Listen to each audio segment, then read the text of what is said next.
آقا محمد بسته داری تشریف بیاریم پایین. سلام. سلام خوبی؟ من بسته نداشتم. چرا بسته داری؟ تو ماشین یه دقیقه بیا ببرش. از که تا حالا بسته رو با جو ماشینا میارن. کدومه؟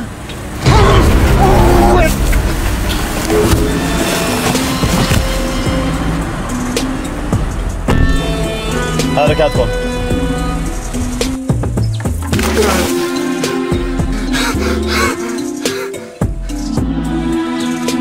پسر خوب با بد کسی در افتادی.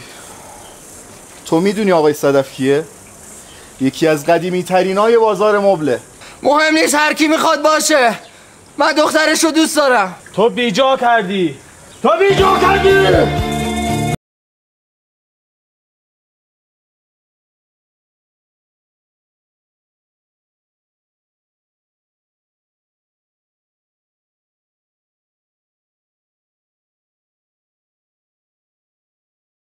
دخترم میبینم.